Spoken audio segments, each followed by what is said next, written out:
Ça va, tout le monde fait.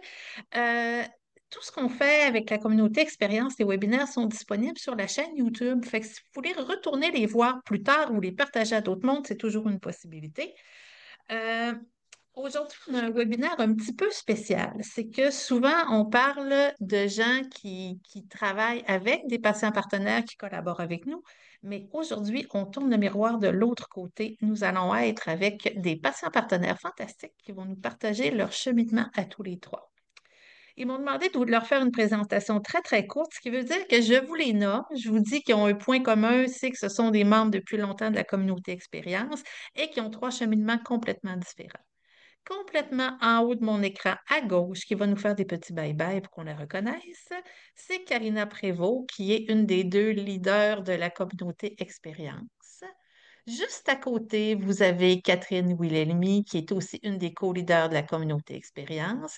Et caché un peu plus bas dans mon écran, nous avons M. Louis Loquet, qui est aussi dans les fondateurs, dans les plus vieux patients de la communauté Expérience. Euh, S'il y en a qui se sentent gênés de manger, vous voyez, j'ai mon thermos. Fait que ça se peut que je ferme ma caméra quelques minutes, que vous ne me voyez pas trop manger. Et je laisse la parole à Karina, Louis et Catherine qui vont vous parler de leur parcours complètement différent, mais tellement intéressant. Fait que je vous remercie à tous d'être là ce midi. Merci beaucoup, Marie-Dominique, pour cette belle présentation-là.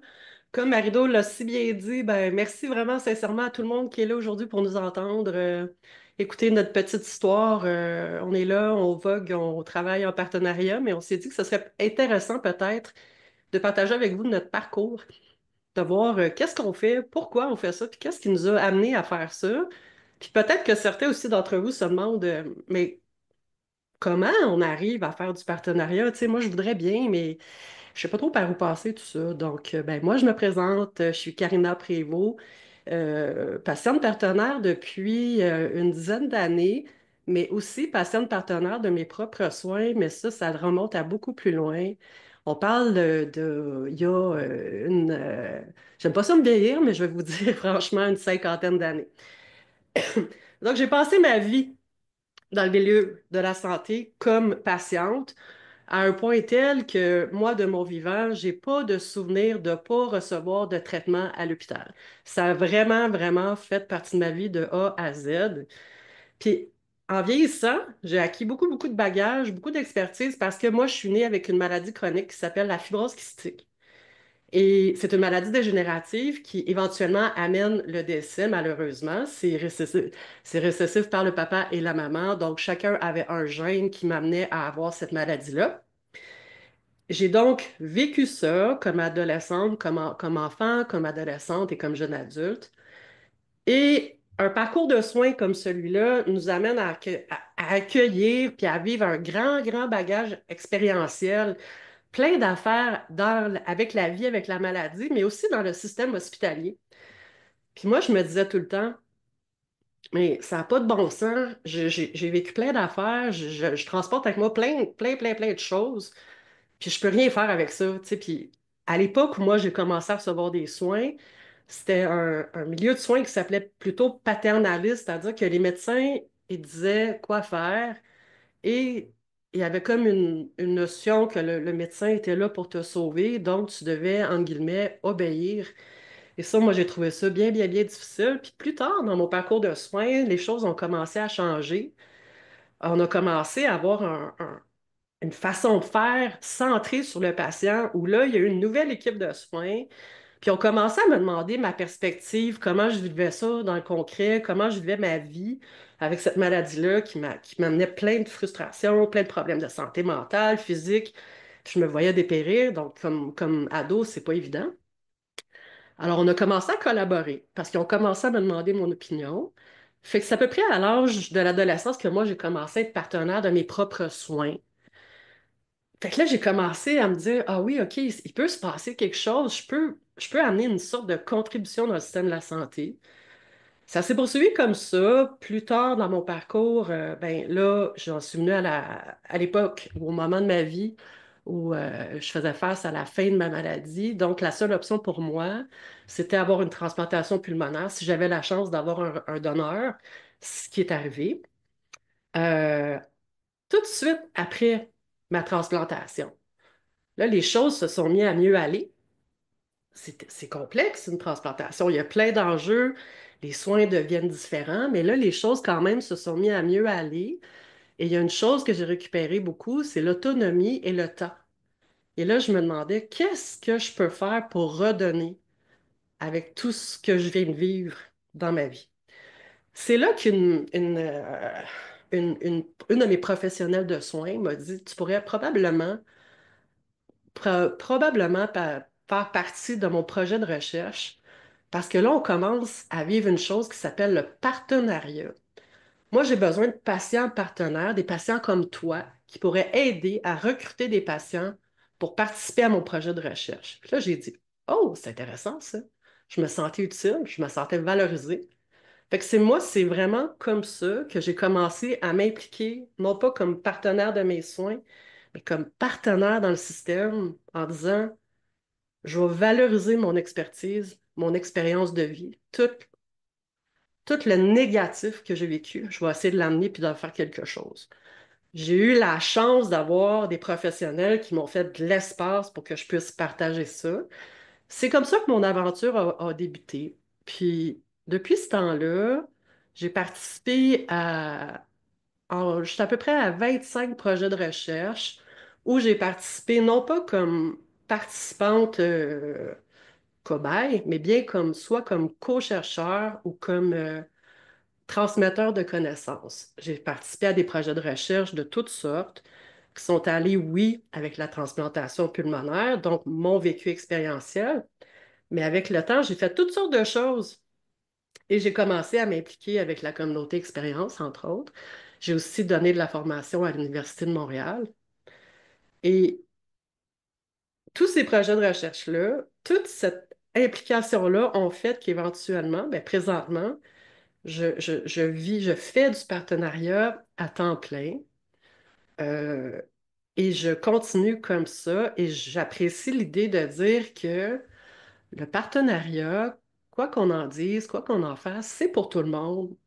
On a besoin des perspectives de tout le monde, puis chaque parole de tout le monde, la parole de tout le monde est super importante, super pertinente. Au fil de mes implications, moi, j'ai souvent entendu dire, ah oui, mais vous n'êtes pas une patiente comme les autres. Ah oui, mais on sait bien, vous avez fait un parcours différent. Là, vous êtes très impliqué, vous êtes éduqué. Mais je tiens à dire que toute personne intéressée à être patient partenaire peut l'être. On n'a pas tous besoin de s'impliquer en gouvernance. On n'a pas tous besoin de faire le même cheminement. Chaque cheminement est complémentaire. Moi, je me suis beaucoup impliquée au niveau de la recherche parce que c'était important pour moi, parce que ça correspondait beaucoup à mon profil, on va dire comme ça. Je suis à l'aise dans ce milieu-là, je m'y sens bien. Il y a des écueils, il y a beaucoup de difficultés. Être patient partenaire, ça demande une certaine flexibilité parce qu'on doit beaucoup, beaucoup, beaucoup s'adapter au milieu avec lesquels on collabore. Je vous donne un exemple. Je collabore avec les 4 grandes universités au Québec, mais chaque université travaille de manière différente et chaque équipe de recherche travaille de manière différente. Alors, nous, comme patients, on doit se faire une place dans ces milieux-là et on doit s'assurer aussi que les équipes sont prêtes à nous recevoir. Donc, ça prend des équipes qui ont une intention d'accueillir des patients partenaires au sein de l'équipe et qui ont envie de travailler avec nous.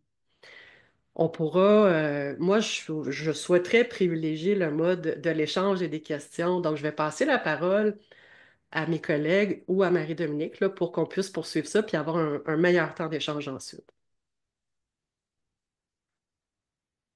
Il y en a qui auraient des questions maintenant à poser à Karina. Moi, vous préférez entendre les trois présentations de nos trois cheminements différents, puis après ça, faire un grand blitz de questions à la fin. Les deux possibilités sont bonnes. Comme personne ne semble bouger de main, ben, je vais demander, est-ce que c'est Catherine ou Louis qui prend la... C'est moi qui décide pour vous? Je vais faire l'alternance. Je vais passer la parole à Louis, vu que c'est l'homme de la situation. Fait que mon cher Louis, je te passe la parole. Bien, merci Marie-Dominique. Merci Karina pour ton exposé, là, c'est fort intéressant. Moi d'abord, je me suis fait des petites notes pour ne rien oublier d'essentiel, mais C'est vraiment un honneur de partager la tribune aujourd'hui avec Catherine, Karina et Marie-Dominique qui animent ce Midi Expérience et avec qui j'ai le plaisir de collaborer. Elles ont toutes accompli beaucoup et je tiens à les remercier pour leur confiance au fil des années. Vous savez, les différents mandats auxquels j'ai participé, les différentes implications, ce sont toujours des opportunités qui nous sont offertes. Puis, ben, à chaque fois, ben, on essaie de donner le meilleur de nous-mêmes. Alors, il faut croire que si on fait bien, ben, on nous renvoie des mandats, des invitations. Je ne suis pas ici pour parler de moi, mais donner un aperçu un peu de mon parcours. Ça va vous donner une idée des différentes implications possibles. Euh, donc, comme patient, comme proche aidant, partenaire. Dans mon cas, ça a débuté par accident. C'est le cas de le dire, là. Donc, par un accident de voiture. Euh, un accident qu'on a subi avec ma famille, les deux enfants de 4 et 8 ans et ma conjointe, qui a été gravement blessée, un traumatisme crânien sévère. Elle a été 2 mois dans le coma, elle a eu 13 mois d'hospitalisation en tout. Et une fois qu'on a terminé d'aménager un nouveau domicile, ben là, on essaie de reconstruire une vie familiale avec les nouvelles données. Donc, ma conjointe en fauteuil roulant, hémiplégique, avec des difficultés d'élocution et tout ça, ça a fait que j'ai dû apprendre à être un proche aidant de tous les instants. Et ben, il a fallu que je trouve des ressources aussi, un petit peu partout. J'ai essayé avec le système public, ça a plus ou moins fonctionné, parce qu'avoir quelqu'un à la maison pendant 10 heures, alors qu'il faut que tu ailles travailler, ben, c'est pas évident. Donc, je suis passé par des agences privées pour trouver de l'aide. Mais ça s'est organisé. Et au fil des ans, ben, je suis devenu un peu un Mister Mom en m'occupant des enfants, des repas du quotidien, etc., en plus de ma conjointe, de voir à ses besoins.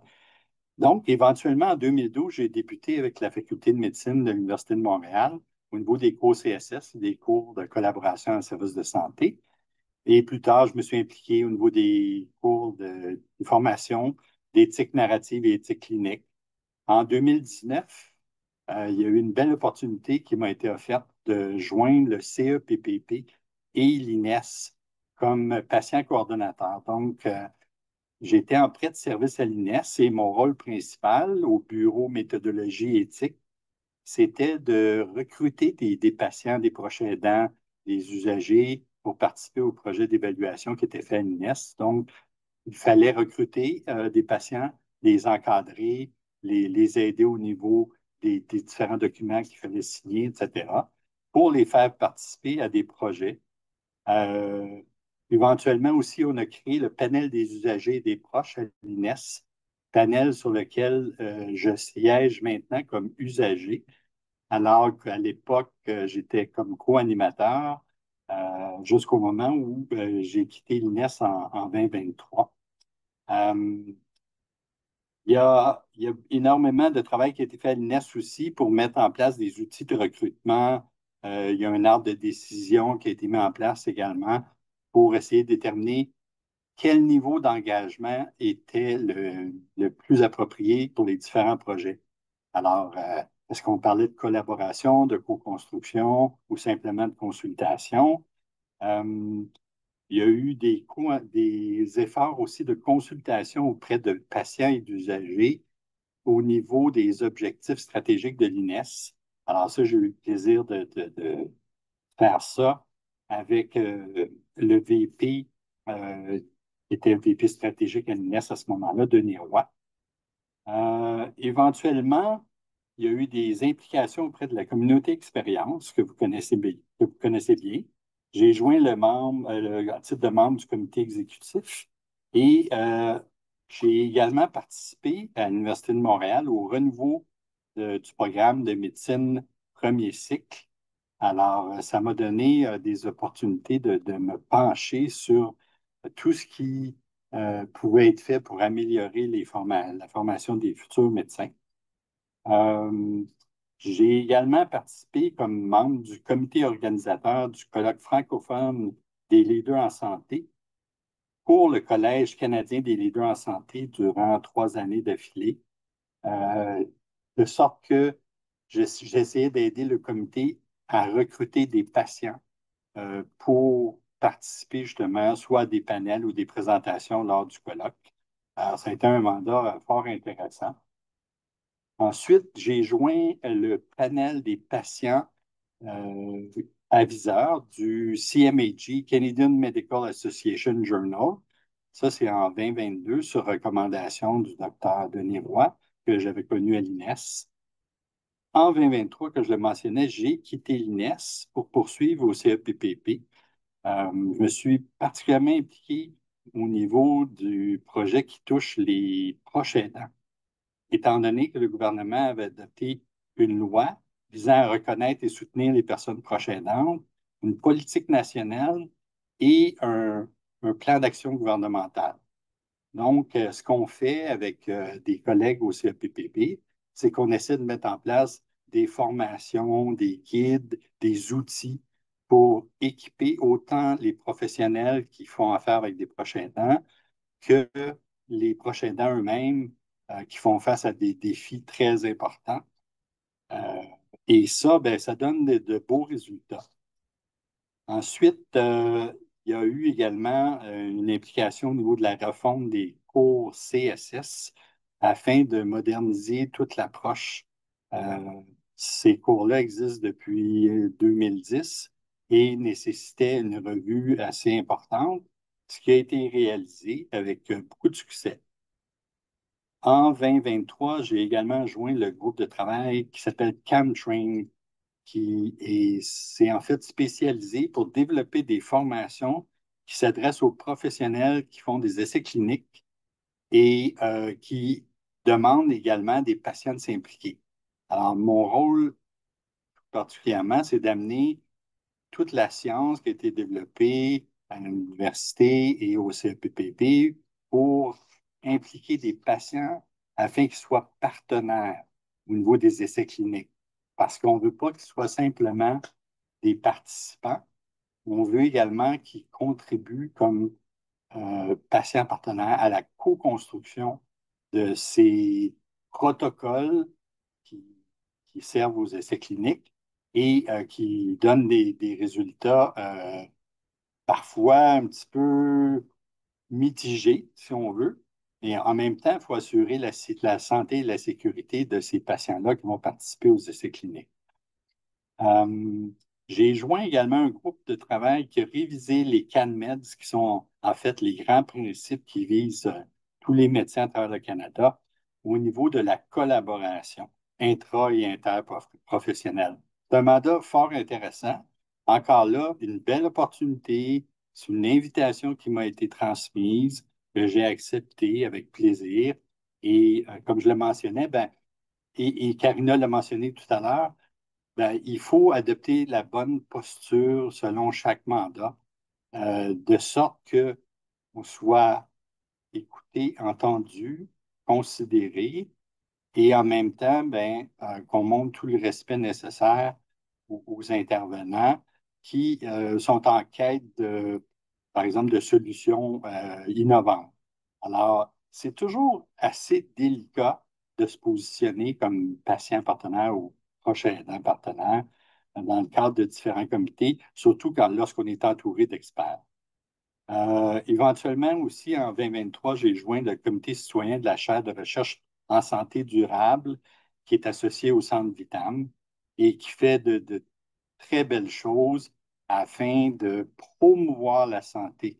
Donc, sortir un peu du cadre hospitalo-centré et aller plus en prévention et au maintien des personnes en santé. Et c'est souvent des initiatives qui sont prises dans des municipalités qui donnent d'excellents résultats. Les gens savent se prendre en main, se garder en forme, en santé, vont trouver des initiatives justement pour stimuler le fait que les gens fassent davantage d'activité physique, se nourrissent mieux, etc., adoptent des habitudes de vie saine.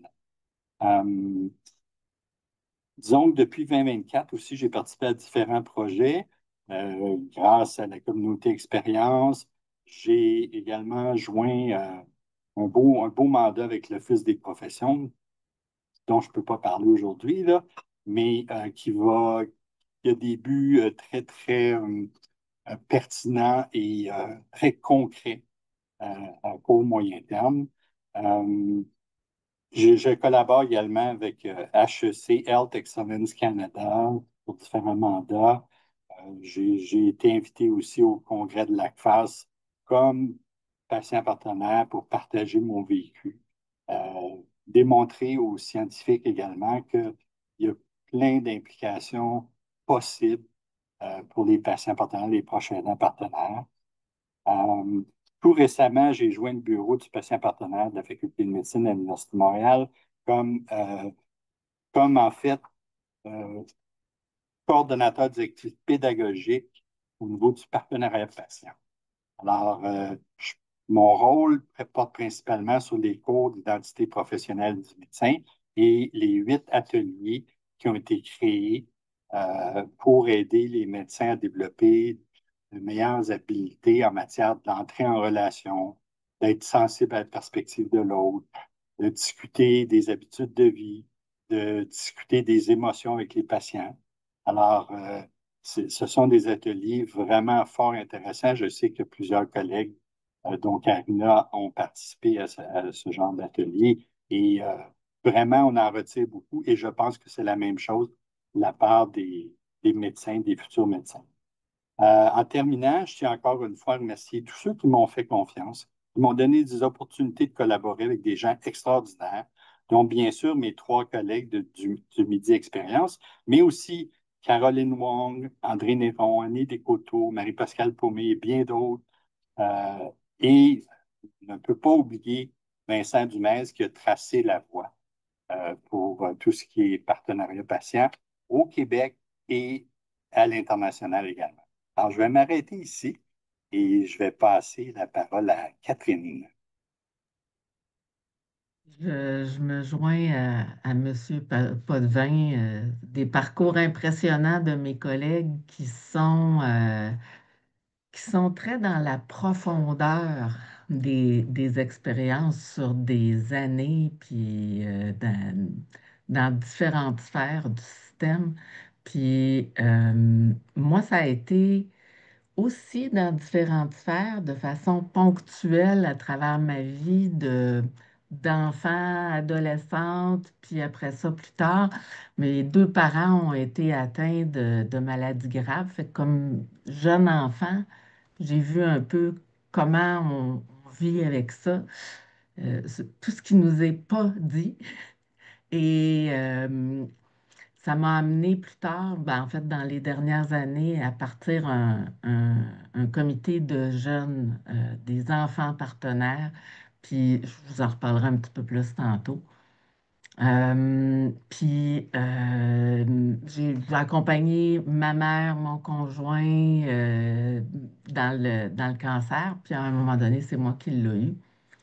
Puis là, je me suis rendu compte à quel point j'avais été une nulle proche aidante, mais il y a quelqu'un qui m'a vraiment aidé dans cette partie-là du cancer, qui est la période pré-diagnostic. C'était une amie d'enfance qui, elle, était en récidive de ce que moi, j'allais être diagnostiquée, mais je le savais pas à ce moment-là. Et ce qui me terrorisait, moi, c'était la chimiothérapie, parce que j'avais vu ma mère à travers ça il y a 35 ans. Et il y a 35 ans, c'était plutôt traumatisant. Mais ce que ma copine m'a dit, c'est écoute, c'est pas comme dans les films, là. Tu as des super bonnes journées. Oui, c'est tough. Il y a plein d'effets secondaires, mais si tu les prends isolément, tu vas voir un à la fois, puis tu te dis que ça revient, puis tu vas voir, tu vas être capable. Fait que je dis pas que c'est l'expérience de tout le monde, je dis pas que c'est banal. Je dis juste que aujourd'hui, les traitements du cancer, il y a tellement de molécules pour aider à passer à travers que c'est ce que la majorité des gens vivent. Et moi, quand j'ai eu mon premier traitement puis que je suis revenue chez nous, j'ai fait: Ah, ben, coudonc, elle avait raison. Et dans tout ce parcours-là de pré-diagnostic, c'était la seule qui m'avait apaisée parce qu'elle ne me disait pas de rester positive puis dans l'instant présent. Elle ne me disait pas de ne pas pleurer. Elle me donnait pas ses conseils de savante apprentie sorcière. Elle m'écoutait, elle normalisait ce que je vivais, puis elle dédramatisait, puis elle me guidait vers des informations qui étaient fiables. Et puis, ça m'a donné l'idée de faire un projet pilote. J'avais aucune idée comment je ferais ça, mais j'étais partie sur une fly au jour 8 post-chimio. Et j'ai rencontré par hasard la personne qui était responsable du comité stratégique patient partenaire à Sherbrooke. Elle m'a invité à faire partie de son comité. Puis ça a parti comme ça. Le projet a pris forme. C'est elle qui l'a adopté au plan scientifique et qui m'a montré comment on était patiente partenaire en recherche. J'ai adoré ça. Quand elle a quitté ses fonctions, elle a proposé au directeur scientifique de l'établissement que ce soit moi qui prenne la relève de prendre en charge le développement du partenariat au centre de recherche. Ça ne s'était jamais fait qu'une patiente soit en charge de ça dans l'établissement. Puis depuis ce temps-là, ben, je nage comme un petit poisson dans l'eau et j'ai vraiment beaucoup, beaucoup de fun à découvrir toutes les sphères où on peut s'impliquer. Puis c'est une question qui a été posée dans le chat. Je vais juste partager une petite image rapidement qui explique assez bien où on peut s'impliquer dans le système. On peut s'impliquer dans la gouvernance, dans les soins et services, dans la communauté, tout ce qui s'appelle santé durable, citoyen partenaire, dans l'enseignement, dans les universités, l'enseignement auprès des futurs cliniciens, mais ça peut être l'enseignement, entre guillemets, auprès du grand public aussi, de démystifier la science, la santé, whatever, dans des cafés scientifiques avec des professionnels pour amener la perspective des patients là-dedans, puis dans la recherche aussi. Dans les dernières années, je me suis impliquée dans chacune de ces sphères-là avec vraiment beaucoup, beaucoup, beaucoup de bonheur. Puis je dirais que il y a deux affaires qui m'ont particulièrement animée dans les dernières années, c'est quand la communauté expérience est devenue la première communauté de patients autogérés avec un budget pour lequel on prend nos propres décisions. Puis le comité de jeunes cet été qui font partie d'une gang à l'international et toute cette gang-là, il y avait 73 jeunes de 13 pays différents qui ont fait un énoncé de position internationale sur la place qu'eux autres ils veulent dans le système de la santé. Ça, je vous dirais que c'est des moments que j'ai trouvé particulièrement forts. J'ai trouvé ça très, très, très, très, très satisfaisant et avec l'impression de faire un pas vers plus d'inclusion de partenaires quand il y a eu la décision du gouvernement d'impliquer des patients dans le comité de transition, dans les chantiers de transition. On a été 12 à participer à ces réflexions-là, qui étaient des réflexions de haut niveau au plan stratégique. Puis quand on regarde le document final qui est sorti du comité de transition, on voit l'impact que ça a eu auprès des gens qui ont contribué à ça. Quand même, pas loin de 900 personnes qui ont contribué à ces travaux-là. Et c'est ressorti de tous les travaux combien le partenariat avait été riche puis avait amené à des ajustements, des prises de conscience aussi sur des choses que les gens ne voient pas nécessairement. Je dis souvent que notre perspective à nous autres, de citoyens, de patients, de proches, ben, c'est l'angle mort des professionnels. Ils ne peuvent pas voir à 360.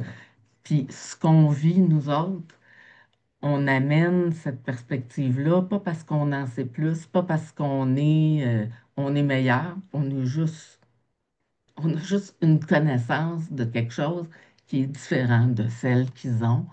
Puis je pense que il manque beaucoup de ça dans le système actuellement. Il manque beaucoup de temps pour apprécier ce qu'il y a en dehors du champ de vision, tout ce qui n'est pas nécessaire. Dans le fond, ce que je vois dans les partenaires en santé, c'est se, on se mobilise autour de ce qui ne saigne pas. Je ne sais pas si c'est clair, mais c'est pas là où ça saigne.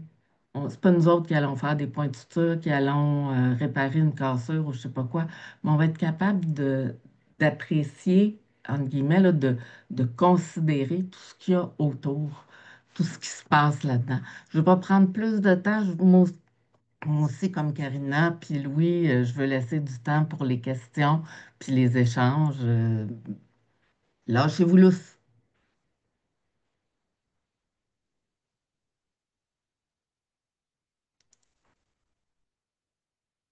S'il n'y a pas de questions, par exemple, le piton peut rester accroché.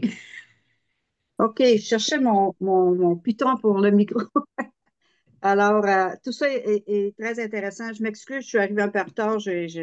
Moi, je pensais que les webinaires, on était inscrits automatiquement. J'avais oublié de m'inscrire. Alors, là, c'est ça, on est vraiment rendu à la période de questions.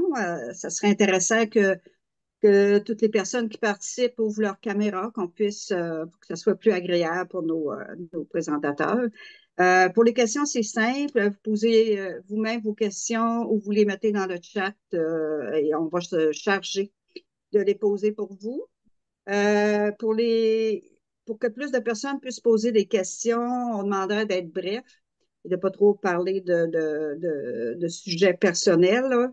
Puis pour commencer, on va se limiter à une question. Puis si on a du temps, ça va nous faire plaisir de donner un deuxième tour de questions. Alors, la période de questions est ouverte.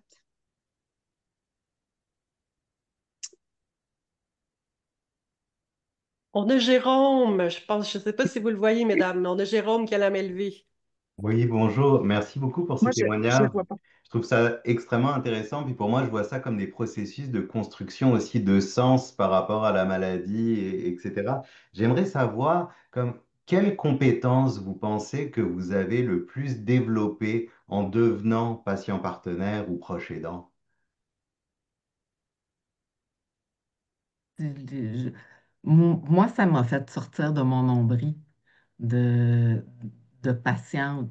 Tu sais, c'est mon expérience. Je suis sûre que tout le monde vit la même affaire. Puis, tu sais, l'idée que j'avais d'amener des patients dans le parcours prédiagnostic, je me disais, ça, tout le monde va vouloir ça. Non, c'est pas tout le monde qui veut ça. Mais il y en a une majorité dans les patients qui ont besoin, dans cette période de prédiagnostic et dans les soins et services, d'avoir un soutien qui n'est pas nécessairement clinique. Fait que, tu sais, ça permet, moi, ce que j'ai appris puis ça, je le partage juste par rapport à ce projet-là, mais c'est vrai dans plein d'autres aussi, c'est on apprend à, oups, OK, j'ai mon expérience personnelle, mais c'est important aussi celle des autres. Si on veut dégager quelque chose qui, qui soit positif pour le plus de personnes possible, qui ne viennent pas juste adresser mon besoin à moi, il faut questionner des patients. Puis ça, je dirais, pour moi, je ne suis pas mes collègues, là, mais moi, dans plein de projets où je participe, je dirais que c'est ce que j'amène le plus souvent à vous penser à questionner des patients là-dessus. C'est peut-être pas ce que vous pensez. Moi, je peux aller rapidement.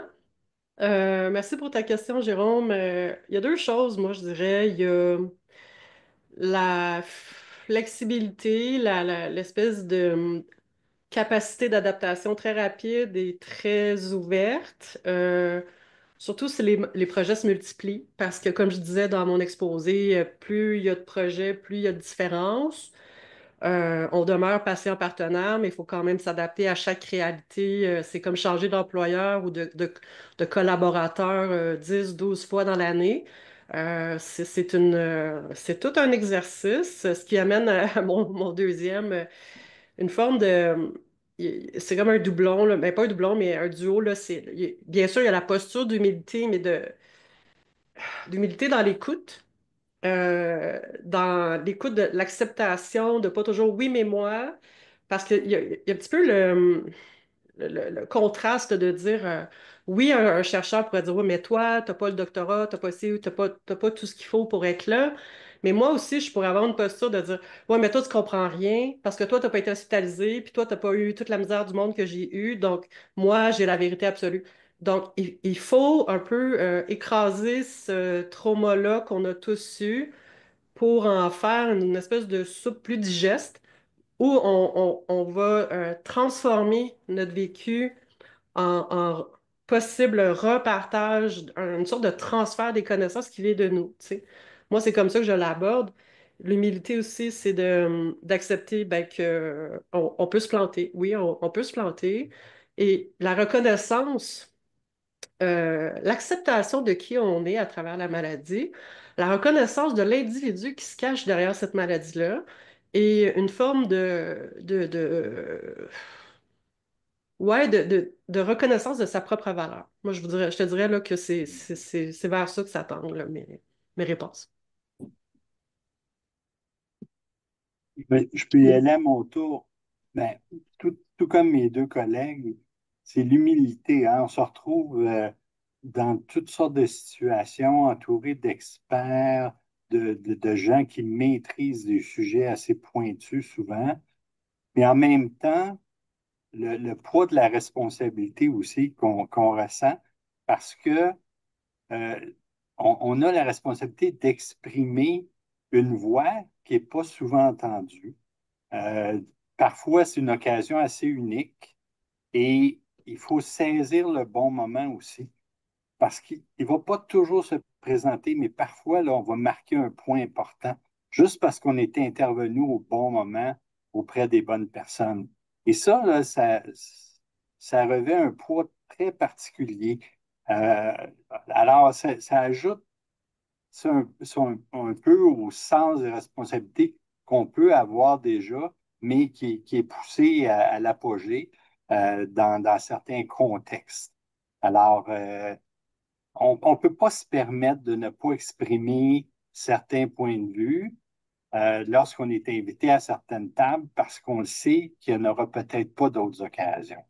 Alors, je dirais qu'il y a ces deux aspects-là très importants et une très, très grande adaptabilité requise parce que à chaque fois, on change de milieu, on change d'interlocuteur, euh, les enjeux sont différents, il faut se faire une tête, il faut se positionner, puis il faut essayer aussi de représenter au mieux l'intérêt des patients, des prochains aidants à travers tout ça. Alors, je dirais que c'est ça qui est peut-être le plus difficile là, à, en fait, à assumer.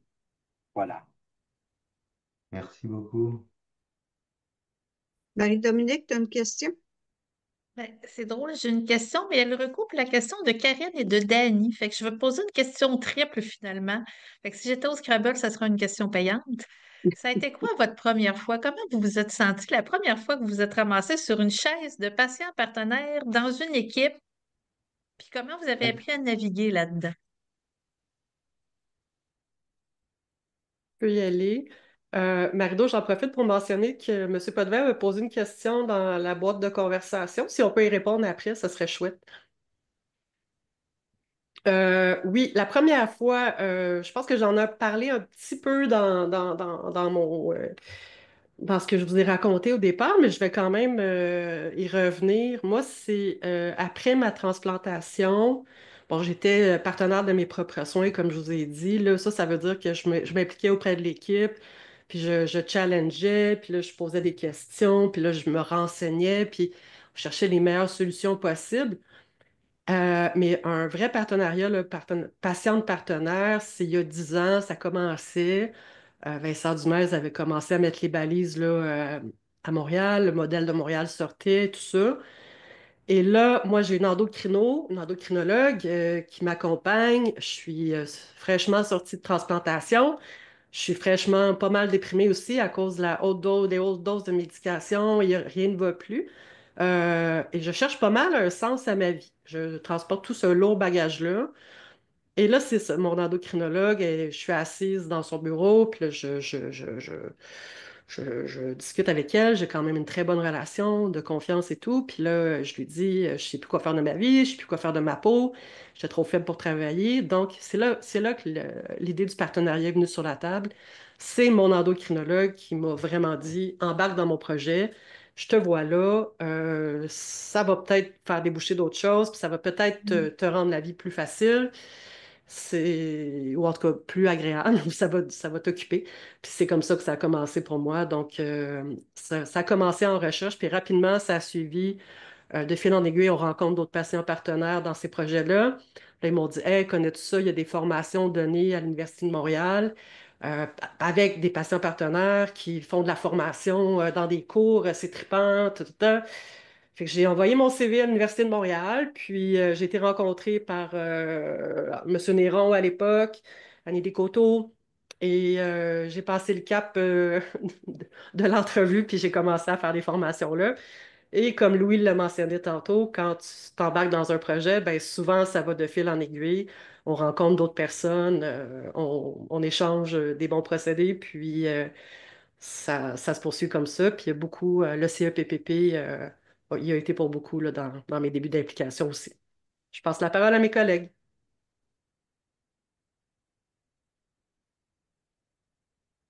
Ben, je peux y aller pour aller un petit peu dans le même sens que Karina. Ma première expérience a été de me retrouver devant des étudiants à l'Université de Montréal. Et le défi, c'était de se raconter de façon pédagogique. Moi, l'accident de voiture avait eu lieu en 2006, puis je débutais en 2012. Et mes témoignages étaient encore empreints d'une grande émotion, malgré le fait que j'avais du recul, malgré le fait que j'avais pris l'habitude d'être une personne proche aidante et puis de relever plein de défis. Alors, c'est pas facile de se raconter de façon pédagogique. Heureusement, j'en suis sorti éventuellement parce que c'est plus, une fois qu'un patient partenaire ou une proche aidant ou un proche aidant partenaire a fait ses preuves à travers les différents parcours, ben, on nous demande moins à ce moment-là de répéter notre histoire, mais on passe à autre chose. Ceci dit, ça a été ma première expérience.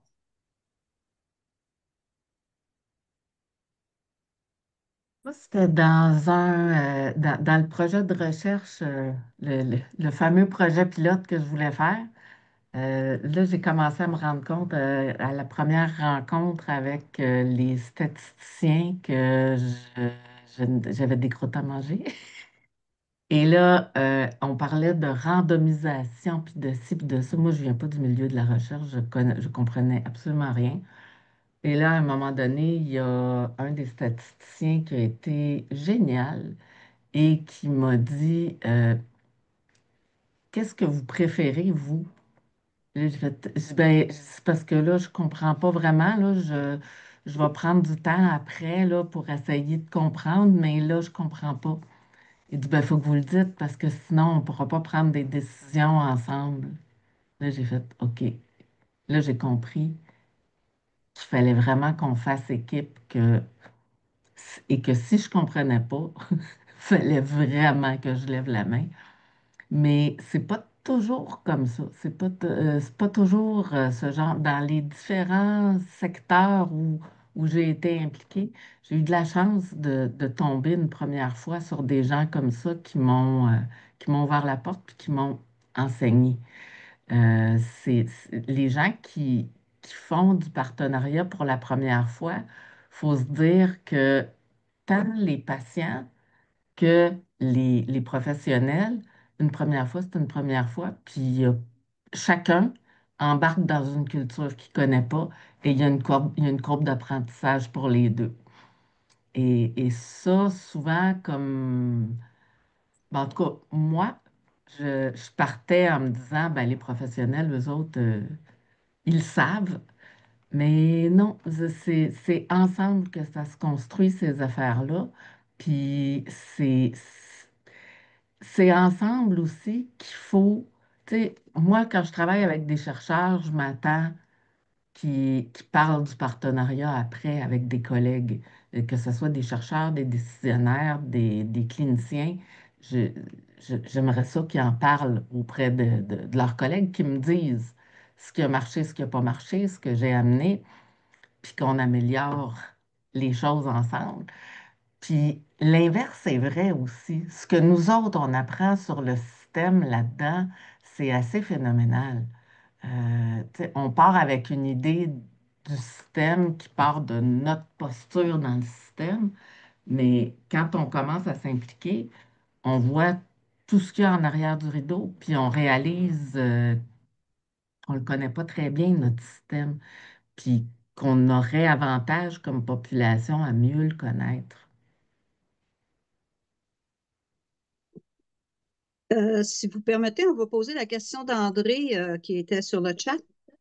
Est-ce qu'on pourrait nous en dire plus sur le recrutement des patients partenaires, les secteurs où les patients sont requis, les stratégies, les outils, facteurs de succès, rétention des patients partenaires dans d'autres projets? Puis un petit peu plus loin, ben André il dit que c'est impressionnant votre parcours, messieurs, dames. Bravo, vous êtes de beaux modèles. Ça, si c'est correct, je prendrai la parole. Dans l'énoncé de position qu'on a fait l'année dernière, on a parlé de ça beaucoup, du fait qu'il n'y a pas de réelle porte d'entrée unique pour les gens qui veulent faire du partenariat. Actuellement, c'est assez en dehors de notre plateforme d'inscription expérience là, qui accueille tout le monde, ben, c'est par établissement, par secteur, par université, par hôpital, par... Et il y a des gens qui sont responsables dans chacun de ces secteurs-là du partenariat.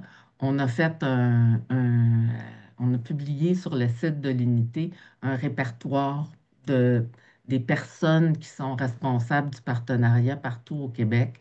Fait que ça, vous pouvez le retrouver sur le site de l'unité. Tantôt, quand je vais me fermer la trappe, je vais fouiller puis je vais vous le mettre dans le chat. Les facteurs de succès, c'est vraiment en tout cas, moi, plus j'avance là-dedans, je trouve que la part de ceux qui ont déjà fait du partenariat pour aider des fois à challenger des idées, les formations qui existent, c'est intéressant. Il y a certains ajustements qu'il faut qu'ils soient faits parce que, tu sais, mettons, pour des enfants, les formations qui existent ne sont pas facilement accessibles. Pour des personnes qui sont à faible littératie, ça peut être plus difficilement accessible. Fait qu'on a encore du travail à faire pour élargir à ce niveau-là. Mais je pense que la formation est vraiment un facteur de succès. Puis pour retenir les patients, ben, il faut avoir des beaux projets à leur proposer, puis être reconnaissant. Euh, je vais laisser mes collègues compléter. Je sais, ben, ou je sais pas s'ils sont d'accord même. Fait que, Oui, ben oui, on est d'accord. Ben, en tout cas, moi, je suis d'accord, Catherine. Je peux compléter dans le concret parce que je fais beaucoup de recrutement pour l'unité de soutien.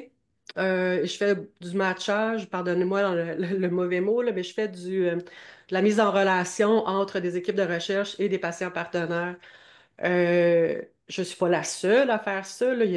J'ai des collègues qui font ça aussi à McGill, à Laval et à l'Université de Sherbrooke, mais j'en fais une partie. Et ce que je peux vous dire, c'est que comment on recrute ben, d'abord et avant tout par des appels sur les réseaux sociaux. Si les gens souhaitent devenir patients partenaires, on fait de manière périodique des appels sur les réseaux sociaux, mais cela dit, nos inscriptions sont toujours ouvertes si c'est quelque chose qui vous intéresse. Ensuite, on a des banques de patients partenaires potentiels ou de gens intéressés au partenariat. Ça, c'est des gens qu'on a tous rencontrés au moins 30 minutes pour avoir un petit pouls, là, qui sont ces personnes-là, c'est quoi leur champ d'intérêt, c'est quoi leur facilité, c'est quoi leur recul aussi par rapport à leur situation de santé, qu'elle soit personnelle ou accompagnatrice. Il y a des gens, malheureusement, que je leur ai dit, pas toujours, mais c'est arrivé, peut-être que vous n'êtes pas encore prêts, prenez un peu de recul sur votre situation de santé, ça va vous aider, tout ça. Une fois que ça c'est fait, ben, on a notre banque. Moi, je vais voir la banque de patients partenaires collaborateurs qu'on a et je les contacte. Puis je leur dis, on a une opportunité.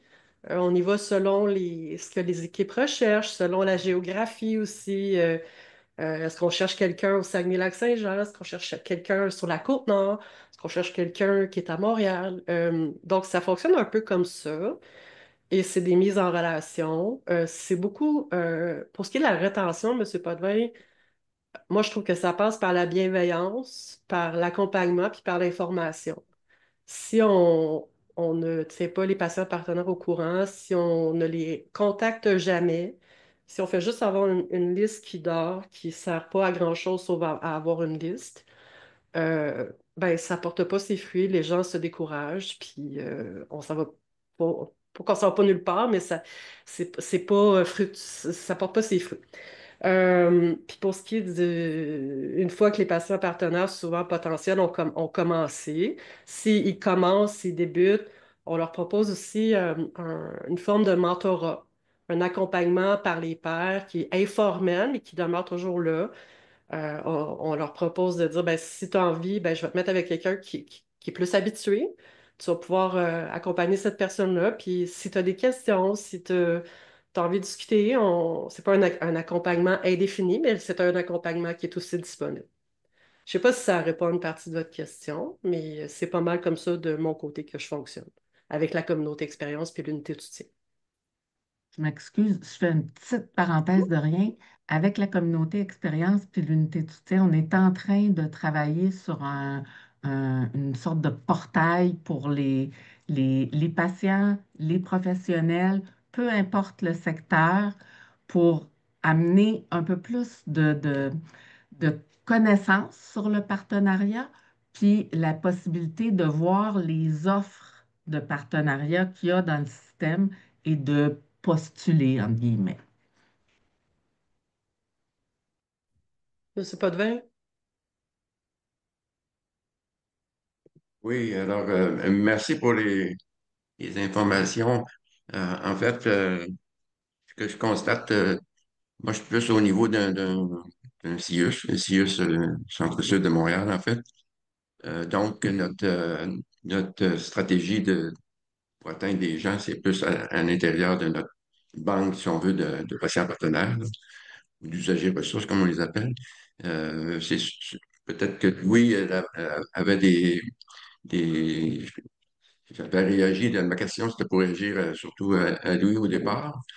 Je crois que vos informations sont pertinentes aussi, là, mais qu'il y avait comme euh, c'est comme du recrutement, si on veut, qui était à plus large portée, qui était en dehors des CIUS, des établissements comme eux-mêmes. Donc, c'était dans ce sens-là que je me questionnais quand tu vas chercher des groupes de patients, je ne sais pas combien de personnes ça peut représenter. Évidemment, c'est comme vous avez mentionné les réseaux sociaux. Bon, ben, moi, je ne suis pas très familier avec les réseaux sociaux, alors j'aimerais en avoir plus d'informations, comment y accéder. Puis je suis sûrement pas le seul dans ce cas-là.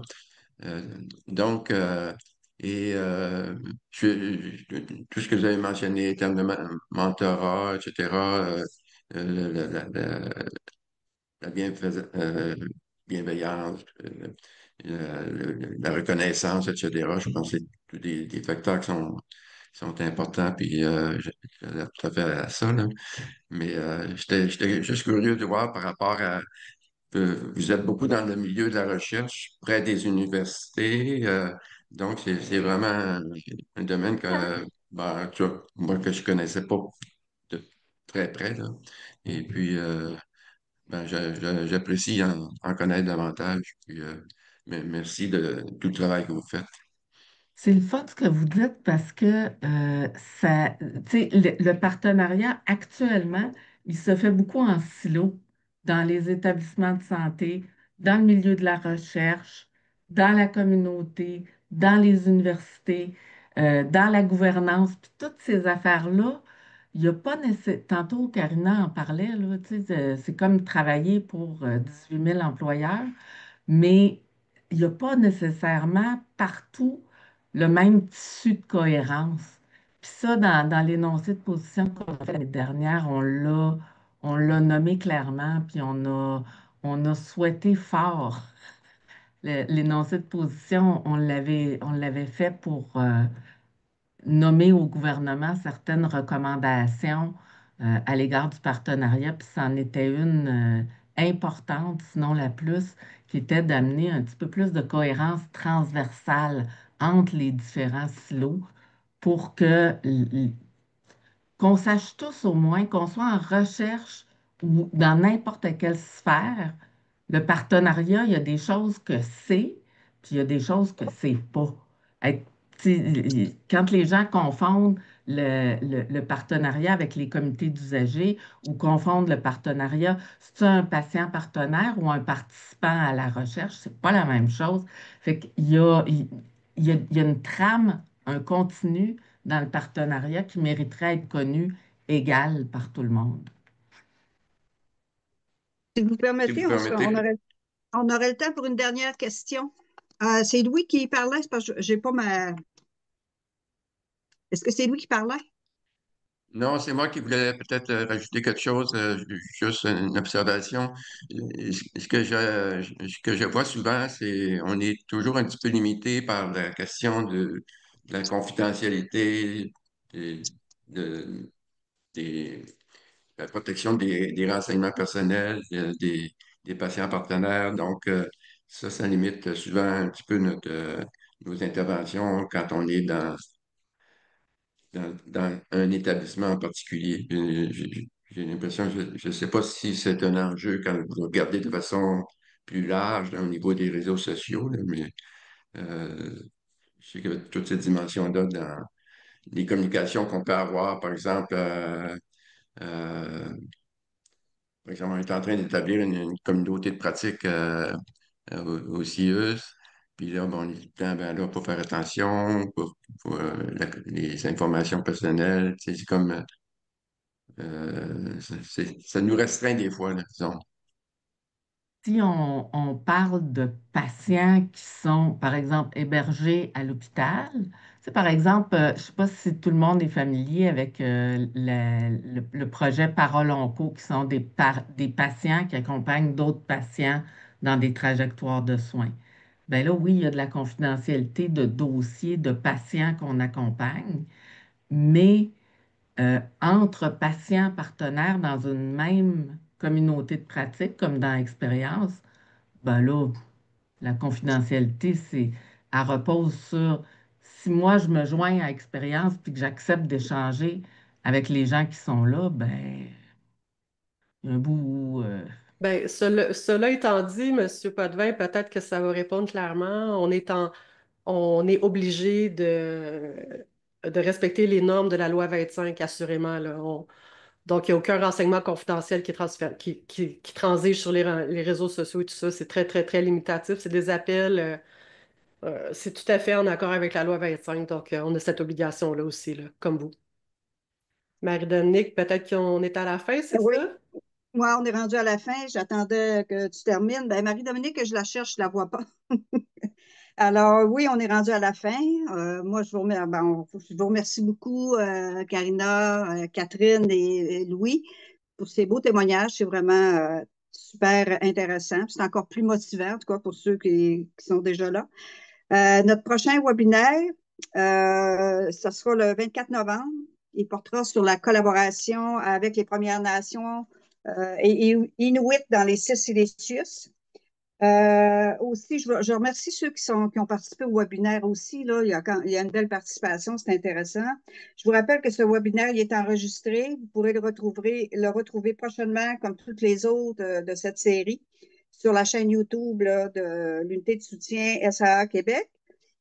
Marie-Dominique et moi, on vous remercie de votre présence et je vous souhaite vraiment une belle journée et à la prochaine. Merci.